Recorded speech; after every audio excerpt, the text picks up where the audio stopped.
Karambola sa DWIZ. Oh! Karambola, karambola, tuwing umaga. Balik tayo, Karambola, sa Aliw Channel 23 at DWIZ 882. Tayo po ay nationwide. Live din tayo sa Facebook at YouTube. Kasama natin Jonathan De La Cruz, Joel Laksamana, ako si Conrad Banal. Good morning ulit, July 17. Bilis ng araw, pare. Bilis ng araw. Ang bilis, mabilis. Ano yung sinabi sa Sa Iloilo? Ano yun? Anong pangalan nun? Halaur. Halaur. Hindi, ano yung pangalan nung nagko-comment? Oo. Tungkol sa Halaur daw nag-inaugurate ni Inauguration PBBM. daw ng Halaur Dam, multipurpose dam, Reservoir. reservoir. Napaligiran na daw si Presidente ng mga dilawan. Siyempre, mga nanalo doon, mga dilawan eh. Alam ko naman hindi mo imbitay. Elected officials yun eh. Governor, Hindi yan, may masabi lang kasi, ganon. Governor Defensor, Toto. So, yung point ko, maski sa loob ng BBM camp, sila, meron din silang echo chamber. Saka yung Halaur Dam. Na walang Ano yan, katuturan sa yung... totoo lang, yung Halaur Dam, nagsimula yan nung tinayo kay dating Presidente Aquino. Tuloy-tuloy. Tapos kay Senator Frank Drilon, Oo. nagpatuloy din niya yan. Kaya nandun si dating Senate President Drilon. Tsaka yung governor, tsaka yung Iloilo City Mayor, si Jerry Peña. Medyo, alam mo, nagka-problema pa yan. Naalala ko, Malaking problema nagka-ritop kalikasan pa yan dati. Yes. Tinigil, Dahil dun sa mga IP. Tapos tumaas ang presyo niyan dahil nung pandemic, dati 11 billion, Yes. naging 19 Ngayon, naging billion. 19. Parang Senate building, ano. Pero ganun talaga, inflation eh. Oo. Kaya Korean Bank yata yan, Korean. It is Hindi, ODA. ODA, Korean. Pero ano Yun naman ang Korean, maganda ron. Ang ODA kasi po, mura. Mura. Di hamak na mura. Pero yun na, Although marami tayong ODA na kinuha, nagbabayad tayo ng commitment fee at hindi nagagamit. Kagaya ng nangyari diyan sa Kaliwa. Dam. Kaliwa Dam. Kaliwa ba o kanan? Kaliwa kanan, pareho lang yun. Tumatanggap yun eh. Nangyari po, kinuha na natin yung pera, nakakommit na sa atin, hindi naman ang tuloy-tuloy yung proyekto, kaya bayad tayo ng bayad ng penalty. The best! Yan ang the best. Kasalanan ng MWSS yan, na ayaw makipag-usap sa amin. Si MWSS chairman Bobby Cleopas. Hindi daw internal, may nanggugulo lang daw diyan. May mga memo. Disgruntled board member. Usually ganon. Mga agencies pag mayroon problema, may disgruntled. Disgruntled din. But look at the facts, please. Tingnan niyo yung facts muna.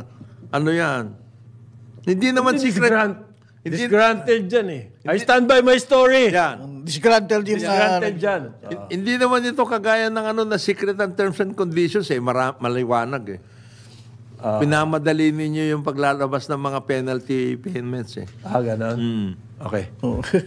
Ang Supreme Court po inutusan si dating Congressman Edgar Erice ng Caloocan na magkomento raw doon sa motion ng Miru Systems. Sa yan? Ano yung Miru Systems? Siya po yung nakakuha ng kontrata ng COMELEC para sa susunod na automated 2025 election.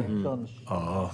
Ang sabi ng Miru, Supreme Court, pwede ba utusan mo itong si Egay Erice na wag magsasalita? Gag order. Kasi po, si Congressman Erice is all over town.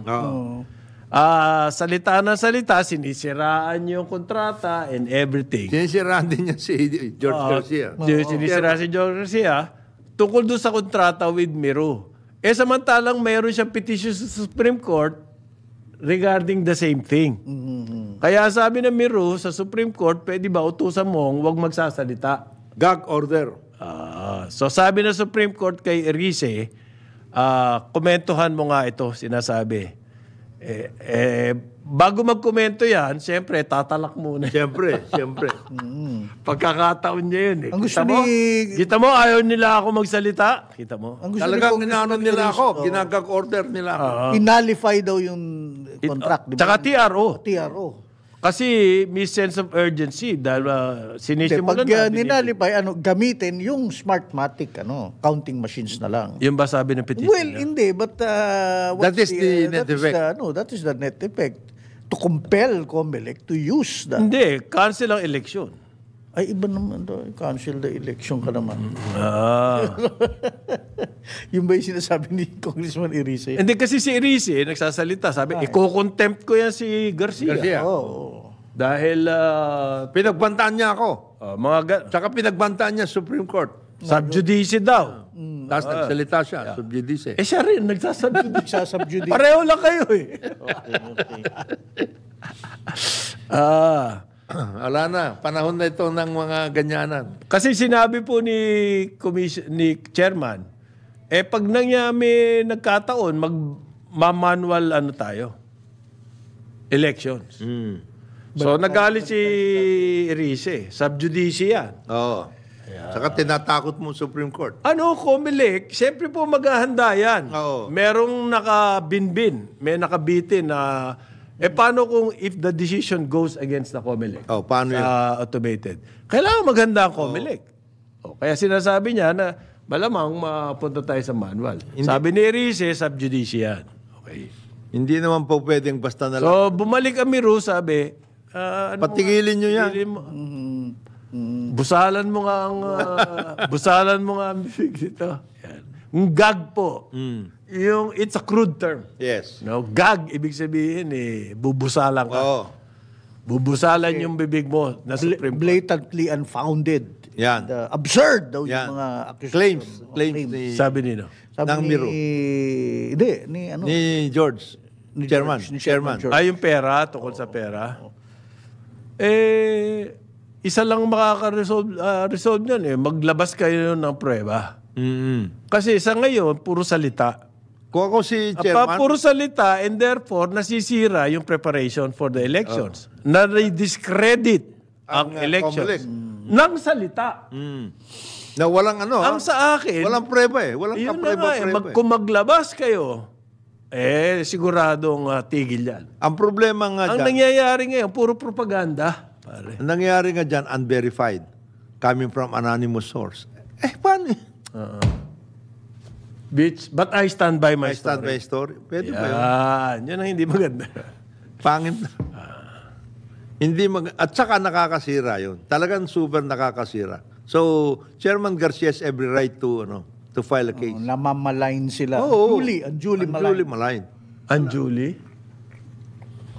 Hindi, ang akin, di bali na siya Yung institusyon. yung institusyon. Si Garcia, kapag po public official kayo, dapat tanggap nyo na may uupak at uupak sa inyo kahit paano. Ang hindi maganda dito, yung COMELEC at yung election process. Being compromised. Yun din na sinabi ni Chairman. Huwag na ako. Yun yung institusyon na. Nadi-discredit yung election. Nadi-discredit yung election Sa salita lang. At press conference, yun ang hindi ko matanggap. Gusto ko sana, pag meron ka mga ganyan na accusation, magbigay ka ng preba. And then, ang masama pa doon, sasabihin nila, unverified ito. Press conference ito And then it came from an anonymous source. Yun pala naman, ba't ka nag-press conference? Ano yan? Paano mapapublish kung hindi mag-press conference? Hindi lang si Congressman Erice ito, pati si Congressman Marcoleta rin. Nag-backtrack sila headline, bigla. Siyempre, ang media, kapag ito nagsalita, it meron it gains some level of credibility. Ganon? Parang you stand by your story. Stand by my story. Nakita ko to Saan mo nakita? Sa aking dumating na lang bigla. May nagpadala May nagpadala Hindi mo chinek kung authentic yan? Pinadala nga sa akin Ibig sabihin may nangyari. Yan ang disarasyon ng PRSP. Andy. Attack! Deflect, defend. Yan ang strategy dyan. Ng APR dapat marunong ka niyan. Ano yan? Attack? Deflect, defend. Unahin mo yung attack para balance ka agad si Garcia. Ay natak agad. Pero wala kang preba Nagbabackfire ngayon. Tsaka na yun, hindi na matatandaan ng tao yun. Deflect na ngayon. Next new cycle. Punta ka na sa susunod. Para rin saan tayo pupulutin? Parang mixed martial arts yan. Lusob ka lang ng lusob. Para rin yan naglabas nung tungkol doon sa nag-walk out. Ganyan din. Ayan, gaya niya. Ngayon Tuloy, tingnan mo sa social media. Ay, Gulatan nag-walk out. lang, ako. Nag-walk out ang mga general. Alam niyo, mga general, hindi babasa ang buko. Command conference. Hindi nila. Parang hindi general yun. Mag-isip-isip Ano tayo. yun?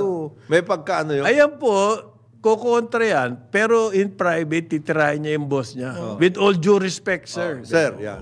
Pero alam niya yun. Kasi kasama yan sa training nila, officer and gentleman. Kaya ang hirap maniwala sa mga ganong pakulo.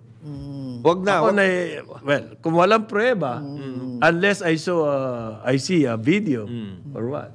Parang ganito po, itong Comelec, tumanggap daw ng pera. Saan? Saan ang prueba? At least yung importation ng pork, Alam natin yun. Nangyayari. makikita mo talaga yung... At saka may record. 10%. Makikita mo yung pork dyan sa mga supermarket. Nakabalot ng ganda. Taas na ng Maganda. presyo. Mahal nga lang. Cut up. So, Cut up. Hindi, mahal nga lang. Paano yun? Yun naman ang sabi ni Ramon Concepcion. Na. Di naman tayo. Meron naman eh. Meron eh. Kompleto naman tayo sa mga products. Pagkain. Nandyan. Nandyan. Mahal lang. Oo, yun. Ulul. Di pa sino makakabili niyan. Di ba? Ano ba sinabi yun? Secretary of Trade and Industry ka. Pambira. Okay. Ito po, ang Philippine PCIC, yung PCCI ba? Business Groups. Oo. Nagbigay daw po sa presidente ng wish list of 21 legislative measures. 21 ang kanilang wish list. Yan po mga business groups na yan, yung lahat ng mga foreign chambers, business chambers, MAP, no? Lahat na. Mabibigat na business groups. Dahil meron daw silang wish list na hinihinging measures na itulak daw ng presidente. Palagay ko sasabihin sa SONA. Kung ako si Presidente, Kasi puro SONA ngayon pa din. pre-SONA yan. That's a pre-SONA statement. Kung ako si Presidente, isa lang ano ko. Put your money where your mouth is. Wish kayo ng wish sa akin. Ang dami na namin binigay ng mga incentives sa inyo. Wala naman kayo na ibibigay dito. Ngayon, kung sinabi nila, meron ho kami 100 na list na pledges dyan sa DTI, hindi ho nangyayari. Ayun. Yan ang pwede mong ano. Anong top sa kanilang agenda? Remove the foreign equity restrictions in the Constitution. Hindi po pwedeng basta-basta yan. Akala ko, remove the top officials of this non-performing agency. The recycled? Oo. Ano ba ibig sabihin na recycled daw? Ang tinatanong ko, dati ng cabinet, O kaya, tapos kinuha uli. o kaya Parang basura lang. Na nire-recycle. o kaya dati Ano ba ibig mo sabihin na recycled? ang sabi ng mga iba, kaya daw ganyan, dati na nagsilbi rin sa gobyerno na walang Na nangyari. ibinalik pa. walang naigawa. Na walang nangyari. Tapos binalik. Kaya recycled. Wala namang masama kung ikaw na recycle, pero nag-perform ka. Dati. Ngayon, baka sakaling magpe-perform ka ulit. Kung dati ka na nandiyan, hindi ka nag-perform, tapos yun pa rin? Parang business as usual. Hindi ka nag-perform. Visionary ka naman. Pero meron silang magandang request na gusto ko, pare. Na i-mandate na pwede na ng electronic payment sa lahat ng government offices. Sa akin, napakaganda niyan. Alam mo, meron pang mga government offices, hihingan ka ng manager's check. Ganon. In this day and age. Manager's check, checkbook, yung mga ganon. Di yung pumunta ka ng bangko, bibili ka ng cashier check, cashier's check, para bayaran mo yung government office. Digital na nga ang bayaran Digital na ngayon ngayon, manager's check. Ito po yan. Magma-manager check pa. Ako gusto ko yung gusto ng mga business community. Actually, hindi ho yung bago by the way. Yung sinasabi natin na yan. Kasama yan doon sa digitization program at lahat. Cash payments, mga ganun. Ang problema nga ho natin, at yun ang dapat na number 1 sa list ninyo, Okay. ito ng connectivity program natin. Yun nga nakaset up. Isipin mo, kasasabi lang ni General Cruz na ang ating documentation system, yung ating system ng... Ginawa na racket. Taas ngayon. Hindi nga tayo yung Eto pa. natin. Luwagan na raw yung secrecy, bank secrecy. Lagi pong kontrobersyal yan. Controversial talaga. At ang kalaban nila dyan, bangko.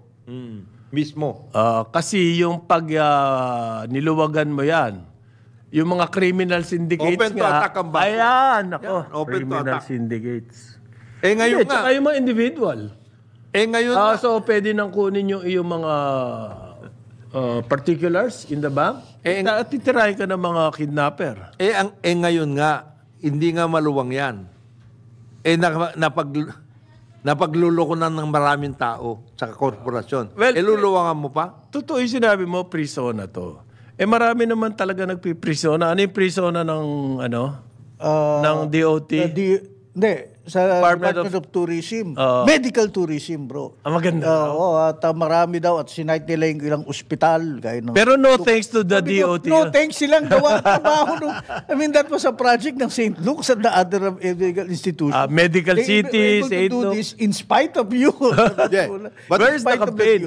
But in addition Pero to... hindi, may prisona. Prisona na to. But in, Because of them. ang mas maganda sanang sinabi rin ng DOT ay magkaroon ng talagang medical centers in the tourist destinations. Kasi malaking problema yan, ha? Pumunta ka sa Boracay, nagkaroon ng heart attack ang isang tao or whatever. Tatakbo. Wala kang clinic doon. Nothing. Di ba? Nakapag-swimming ka naman. Magiging yung tourist area na yan. They cited Magiging- existing medical institutions in the major urban Wag na ninyo isama yung mga yan kasi yung mga yan out of their own free will. Meron po talagang dumating Tsaka dito meron na for silang medical kampanya. tourism. Oo. Pero sabi nga ni Joel, effort yun ng mga hospital. Gawain na nila yan. Pin-promote nyo ba yan? Yung business nila yun, talaga meron silang ganun. Ang DTI, ganyan din. Ano yung kanilang 950 billion. Tama ba? Yung registration? Oo, yung registration. Pero in ng actuality, investments. bumagsak po ang foreign direct. These are not actual investments, by the way. Ano lang. Parehistro. Nagparehistro.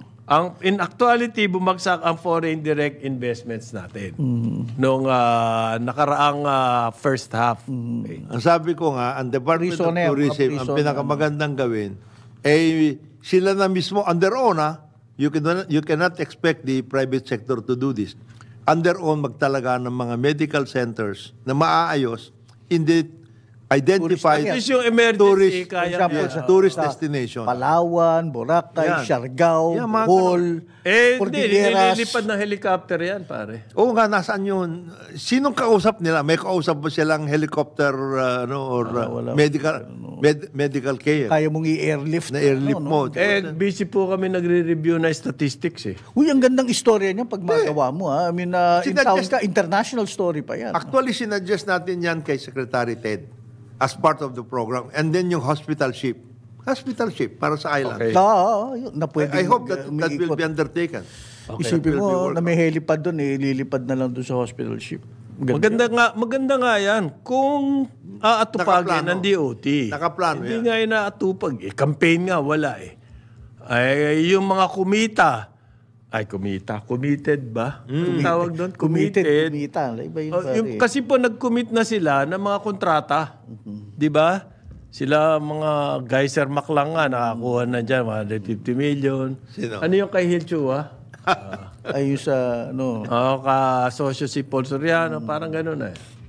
Nakakuha na ng mga kontrata dyan. Pero walang campaign.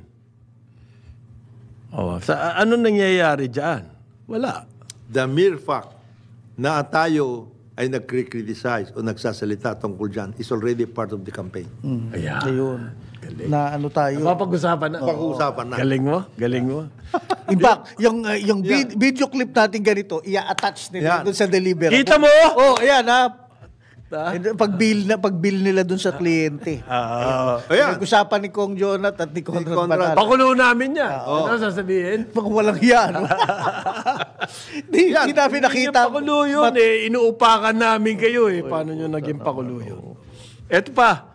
Yung po mga nagtataka na mga OFW, ba't hindi kayo makakonect sa DMW database. Database ng Department of Migrant Workers. Inatake po. Sinara muna po nila pansamantala. Kasi inatake. Dahil inatake din sila ng mga hackers. So they turned off their system.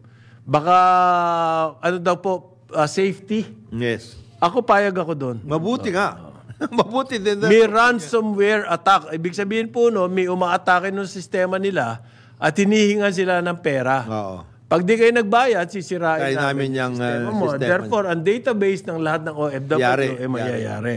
Oo. So, nag-preemptive sila. Yan ang sinasabi ni General Cruz. Yung mga ganyan. Ba't hindi maatupag ng DICT yan? Unang-una, kaya madali ang scam dito, ang hina ng ating cybersecurity.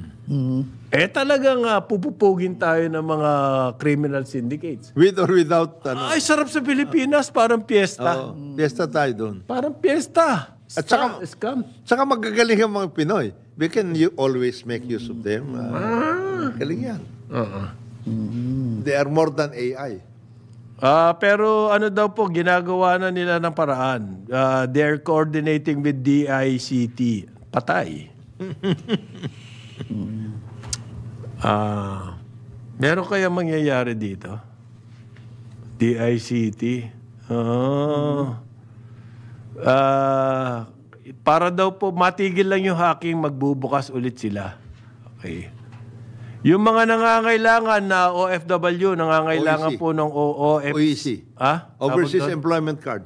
Pass. Or pass. Punta na lang daw kayo personal sa DMW National Office or sa regional offices or dun sa mga extensions or dun sa mga one-stop shops Sa mga mall. or dun sa MWA centers for manual processing.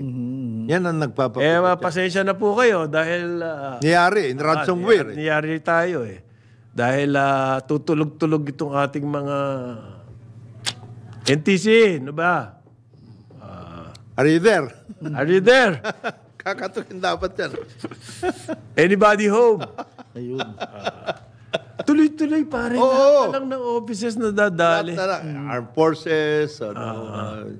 Okay, 8:30 ng umaga dito sa Karambola. 9:30. 9:30. Maling-mali naman ng Aliw, Channel 23 at DWIC 882. Karambola sa DWIZ. Karambola, karambola, tuwing umaga. Karambola, karambola. Balik po tayo. Dito sa ating programang Karambola sa DWIC. Ito yung mga kaibigan, Jonathan De La Cruz. Kasama natin ngayon si paring Joel Laksamana. Si paring Conrad Banal ay meron lang konting asikasuhin kaya 30 minutes to go, malis muna siya. Okay. Maring Joel, good morning. Good morning. Kung Jonat, meron lang akong babatiin eh. Marami tayong masugid na taga-subaybay sa Legazpi City. Pare, isa dito yung sa Philippine Taekwondo Association Regional Management Council Chairman, si Benjamin Custodio. Sabumnim, Benjamin. Good morning. Sa mga taga-Legazpi. At mga kaibigan din natin sa Legazpi, sina Summer Sia at saka yung mga kaibigan din natin, sina Mami Eds at saka yung mga tiga Masbate na mga kaibigan natin, si Miss Caballero ay binabate rin natin. Malayo pa yan. Malayo yun. Mula Legazpi. Legazpi, Naga, papuntang Legazpi. Marami tayong mga kaibigan sa Bicol, binabate natin silang lahat. Samantala, paring Joel, ay ito, may mga kailangan tayong batiin at sana tuloy-tuloy ang inyong pag-ensayo na mabuti sapagkat very hopeful ang ating Philippine Olympic Committee Chair, si Congressman Bambol Tolentino. Baka daw malagpasan natin yung ating Tokyo whole. Alam mo, of, ewan ko medals. somewhere siguro sa interview na sabi yun. Kasi ang talaga naman sinasabi niya, we will do our best, Yes. nandito na. Kasi pag sinabi malalagpasan, para ka na nag-commit yan. Alam mo, 22. Olympics yan, mahirap yan. Ha? 22 standouts natin But yan. still, we've got Magkagaling, weightlifters, magkagaling. our Boxers, boxers. si EJ Obiena, yung ating pole vaulter, who is top rank in the world. Hopefully, we will be able to do so. Good luck sa inyo at sana tuloy-tuloy ang inyong magandang pag-iensayo. Huwag kayong masasaktan sana. God willing, we will make it properly. Acclimatize na sila dahil mainit daw ngayon sa Paris eh. Summer. Hydrate dapat. Hydrate dapat yan, ma-workout. At kaya tuloy-tuloy din ang ating pag-ensayo at pag-aayos. Dito sa ating mga atleta, tuloy-tuloy ang mga programa na nabubuhay ulit. Nagiging masigla. Katatapos lang nung palaro.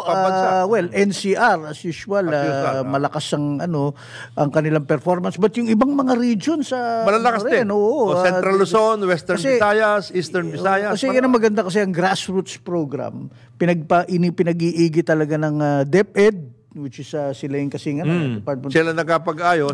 At tinutulungan naman sila ng POC Philippine at saka Olympic ng Committee. Philippine Sports Commission. And then kudos to the local government units. Kasi sila tumutulong dyan. Kulang din naman ang naibibigay na budget sa PSC at saka sa Department of Education for purposes of sports. Kaya local governments ang mga malaking sponsor. Nagkaroon sila ng controversy dyan. Yung isang venue daw, parang kulang daw sa takdang meters. Hindi ko maalala at siyempre, nagbatuhan na ngayon ng akusasyon. Hindi daw Olympic size yung track and field.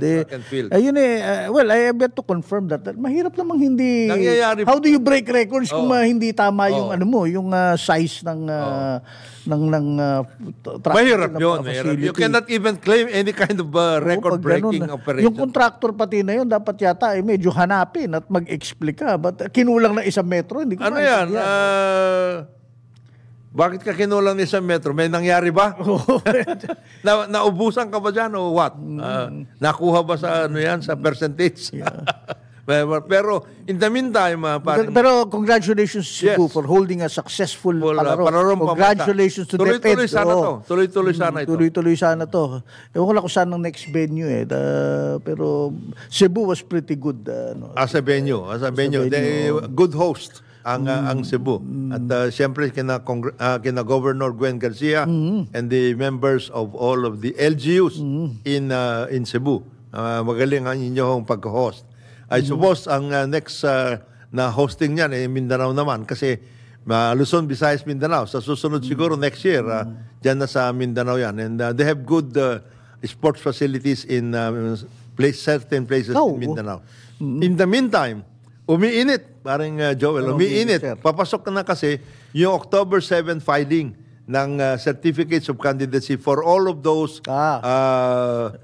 who are going to run for elective positions. There are 12 Senate seats. There are 200-something district members of Congress. There are 87 provincial government and provincial vice governors. And of course, host of members of the board.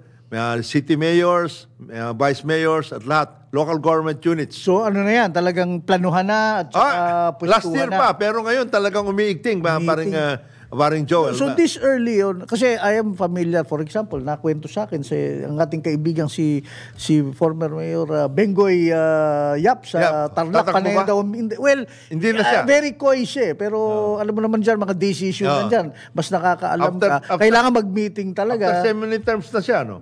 Oo, pero may pinabayaan mo siya mag-mayor na iba. Pero ngayon, kasi ganyan daw dyan yung mga dating na-appoint o di ba yung naatasan ay hindi ganong nagpe-perform, baka mapilitan daw. Ganyan ang mga saka yung mga iba, dyan.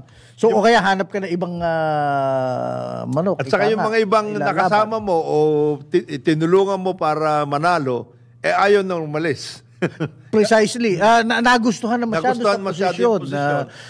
And the perks that go with it. Ayan, naging problema. Kagaya ngayon, mayroon dito ngayon na sinasabi na si dating Manila Mayor, Isko Moreno, is planning a comeback kasi mukhang hindi na sila nagkakaintindihan ng kanyang dating vice mayor na ngayon ay natulungan niya maging Manila mayor. Si Hani Lacuna. So medyo yung bang, may kiskisan. Medyo umiigting daw yung kiskisan. Ang balita ko kahapon, parang Joel, ay nagkakaroon na ng hatian talaga.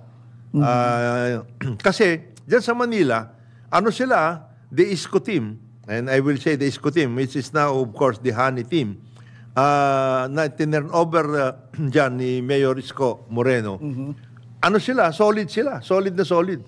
And they got all of the elected positions except for 2 or 3. So, mayor, vice mayor, congressmen, members of the city council, etc. Ngayon, nagkaroon daw ng hatian. Ang sabi sa akin, out of the 34 or so members of, 36 or so, members of the Sanggunian, which is the city council, 15 or 16 na sumama na kay Mayor, dating Mayor Moreno. Yung iba stayed with Mayor Lacuna. Tapos, 2 of the 6 members of Congress stood by him. How does that, paano ba na didesisyonan yung mga ganyang galawan? Winnability? O, Well, ko na, napaka-naiba, no? Winnability? O, Siyempre, ano ba mga pangako? Siyempre, ano yan, winnability, at saka yung inyong yung personal ninyo. Di ba? relations. Maayos ba kayo? Mag-usap? Ano ba kayo? In other words, yung inyong rapport, yung inyong pagsasama at lahat, maganda ba? Otherwise kasi, hindi magkakaroon ng maayos na governance yan kung kiskisan kayo ng kiskisan, masyadong divided, kagaya sa Amerika. Medyo problemado yun. Ngayon, itong kay Mayor Isko, nakapagtataka sapagkat ang ganda ng kanilang samahan dati. For some reason, parang nag-breakdown yung samahan na yun. Kaya, ayan, nagkakaroon siya ng planning a comeback, ang sinasabi niya. So, ngayon, by August, September, kung hindi pa kayo nakakapag-forma ng team ninyo, parang late ka na. Parang ganun. By August is next month na. Next month. September. October na ang filing eh. In other words, you must have a pretty good idea already kung sino mga kasama mo. At the local levels and even at the national level. Kagaya niyan, sino ang patatakbuhin ng administrasyon na part of the administration ticket for senators? Okay. Diba? Importante yun. Importante yan kasi this is a test for the administration more than anything else. Kasi pag ito na napanalo mo, the majority if not the whole of your ticket, magandang standing mo going towards 2028. Ngayon, itong kay dating Mayor Isko Moreno, yung kanyang partido lumalakad. Kasi kahapon din, paring Joel, ang partido nga pala ni Mayor Isko ay Action Demokratiko. Okay. Which was the original party founded by then Senator Raul Roco. Okay. Ngayon, ang isang kahapon na pinasumpa nila ay si dating Senador Antonio Trillanes. Okay. As Action Demokratiko. Action Democratic. And ang kanya sinasabi ay tatakbo siyang mayor ng Caloocan City. Medyo pormahan na dyan. Medyo pormahan na yan. Kasi ang Caloocan City ngayon is malapitan country. Ang mayor... nakakapit si Malapitan. Oo. Ano ba, ilang terms na ba siya ron? Well, he just graduated from another term, from another three terms, no? So he's now the patriarch of the Malapitan political clan. Is now a congressman. Dati siyang 3-term mayor. Si Congressman Oka Malapitan. Yung lahat halos ng council kanya rin. Para rin sa Manila. Hindi, Rico. So, uphill battle kay former Senator Trillanes. Uphill. Unlike kay Mayor Isko, medyo malakas-lakas ang kanya. Oo, kasi na-maintain niya yung niya. Yung kanyang Group 1 dyan. makinarya o whatever. Na-maintain niya yung makinarya dyan. At malaking yan. So, I think lahat pati ng mga partido ay nagkakaroon na ngayon ng Group 1. May special weapon si dating Mayor Isko. kilala ko ang kanyang misis, si Daini, Oo. Itan Dumagoso. Naku, yan kanyang secret weapon yan. Sa, Hindi, si Ma'am Daini. Oo. Masipag daw. At Masipag, saka maayos masipag, na mga oo. kampanya. Very, very low-key pero maayos ang kanyang pangangampanya. At maayos na naging First Lady ng Manila. Oo. I understand. So, At saka ano yan, taekwondo champion nung dalawa Oh. pa. Oo, pare kaya taekwondo champion. kaya ako. kilala ko yung mag-asawang yan. Delikado pala si- Delikado. delikado pala si Mayor Isko. Hindi, kaya si Mayor Isko Disiplinado. Disiplinado. Disiplinado. May aral at kasiyasya yan. So, si Daini, si Ma'am dating Daini. First Lady Daini Taekwondo champion yan. Daini Moreno ay delikado pala si Delikado. Mayor Isko dito. At secret weapon nga niya sa kampanya. Oo. So pwedeng hindi wag kayong galaw ng Interesting, galaw diyan, no? Maayos yan. So, hindi, tamang-tama lang yung paggalaw ngayon Ito. ni Senator, dating Mayor Isko. pag nagpahuli Maganda pa siya, timing. parang Joel, baka wala na siya makakasama. Now, pag ganyan, makukumit si Mayor naman, paano naman ang dapat? Ay, siyempre, dedepensahan niya Depensa yung naman kanyang siya. upuan. Marami naman din siya. In the first place, hawak mo ang bureaucracy. Right. So, malaking bagay kaagad yun. And, Pero alam mo sa politika, ang incumbency is not a guarantee. no. Never Not at all. Never a Not guarantee. at all, The best example of that was what happened to President Erap. Di ba challenge siya ni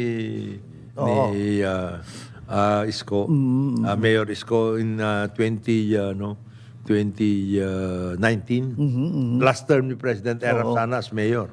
So, medyo mabigat din na nangyari. But Pero achievements ni, para tayo nagkakampanya, talk na rito. Hindi, ni Mayor Lacuna, okay naman, di ba? well, so far, She has been active. I see she her... has been able to work on hindi naman siya ng benggansa. Hindi, Oh, hindi. so medyo maayos din naman ang kanyang dating.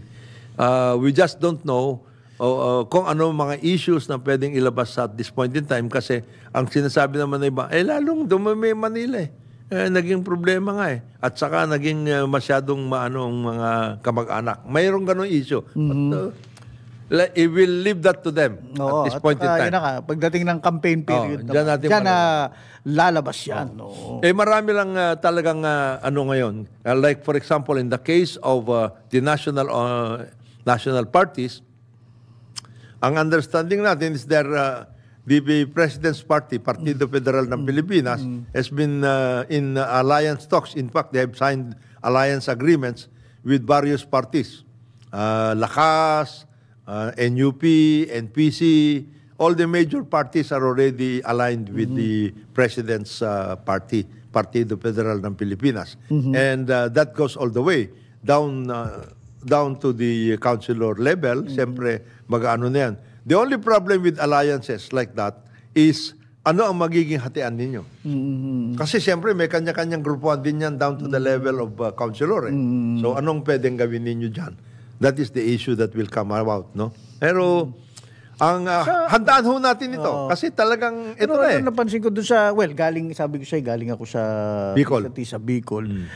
Iba pag nasa nasa regional, local First, importante yung samahan. Yes. Malaking bagay. Pamilya, samahan. Now, agree, gaya ng meron akong mga ilang kamag-anakan, incumbent sila at sila'y napaliligiran ng kalaban. Malungkot sila na sana mas marami-rami ang aming samahan dyan. But hindi rin sila basta-basta mapapatibag mula sa... hindi. There is no such thing as may engulf ka, landslide ka nung kalaban, lalo na sa probinsya. Sa probinsya. Iba. Kamag-anak, kaibigan, eskwela, ganun yun. Mas malapit ang doon, ang samahan. Mas mahigpit. Hindi kagaya dito na medyo loose. Loose ang samahan dito. Parang lang yan. Samahan. Dito sa lungsod. Sa lungsod, may pagkasamahan of convenience. Yun. Pero doon, hindi. Hindi. Nakita Medyo ko talagang iba. Solid, iba. Iba ang solid. Sana maging solid din parang Joel. Ang ating preparasyon para dito sa La Nina. Papasok na Papasok na. As a matter of fact, Central Maraming Mindanao. nakakalimot sa atin. Ayan, Central Mindanao, talagang yan. 6 na yata yung namatay at si President BBM has already ordered the release of certain funds for purposes of relief and rehabilitation in that part of the country, no? Sana ang mga local governments ngayon pa lang hindi pa dumarating yung dagsa ng hagupit ng La Nina, ay handa na ho natin. Lalong-lalo na dyan sa mga river systems na nandiyan. Yun na nga. Sana yung impounding systems na yun ang tamang-tama sana eh. Mas maraming tubig ngayon, ipunin. Yeah. At ano. Well, that will take some time and that will have to... Hindi tayo puro multipurpose arena, basketball court. Kailangan ng pumupukpok dyan, parang Joel. In addition to the national government agencies are the local governments. Kasi may pera naman sila eh. Meron, oh. I think it will be a good policy for the national leadership to say, ito yung hatian ninyo pagdating sa development budget ninyo. Ito muna, pagdating sa water, impounding, solid waste management, yung mga ganong klase. The solid Very waste specific. management yan medyo, sabi ko sa iyo doon sa probinsya, mukhang mas seryoso sila doon na talagang hindi pinukuha ang basura mo pag hindi na nakasegregate. May materials recovery sila. Landfill, stricto sila sa pag-award ng landfill. Hindi gaya kaila Rick Pinca sa Santa Cruz. Saka dito, parang Joel, sa probinsya kasi, meron pang merong sense of hiya eh. Oy, ano yung ginagawa mo dyan sa basura mo? Meron ganun eh. Hindi, tsaka yung kagawad, naalala ko, nag-aalmusal kami, kararating ko lang. Biglang may dumating dun sa may restaurant, kumakain kami lugaw sa maliit na. Tayo kagad siya at pinuntahan kagad kasi meron daw nang gugulo doon. Ayaw i-segregate yung yung basura niya. Uma-action kagad yung local official. Mabilis. Kasi kilala taga ron eh. Nagreklamo, kapitbahay. Ano ba? Parang ganon. Wala kang tatakasan. Dito, hindi mo pwedeng gawin. Sasabihin, hindi, bumili ka na lang sa dyaryo dito, sa media, papakita. So, yan ang nangyayari doon. Kaya ibang dynamics pagdating sa local, pagdating sa national, iba rin. Pero ngayon, ang nagiging problema, yung pera. It has become a pera politics. Pera. Naku, lalo na sa Pogo, panahon ng Pogo, sa yan ang malaking challenge kayo na sa COMELEC at malaking challenge siyempre sa liderato natin. Mapag-ayos natin na maibsan yung pera politics. But in the meantime, ayun na po, pinakamalaking challenge. Napaka-challenge ito. Ang tindi ng challenge dito. Nakita mo naman, ha? Sa Blazer pa lang. Blazer pa lang. Challenge na tayo dyan. Tapos na tayo. Sa ngalan po ni paring Conrad Banal, si paring Joel Lacsamana, ito po yung kaibigan Jonathan De La Cruz, nagsasabing maraming salamat po sa pakikinig at pag-aantabay ninyo dito sa programang Karambola. Samantala, huwag ko kayong alis. Nandito na po siya, walang iba, award-winning broadcast journalist sa kanyang programang Ronda Pilipinas, si paring Dennis Antenor Jr. Karambola. Sumainyo ang programang Karambola sa DWIZ. Hanggang sa muli, tayo'y magbabalik upang ihatid ang pagtalakay sa iba't ibang mga issue dito pa rin sa programang Karambola sa DWIZ.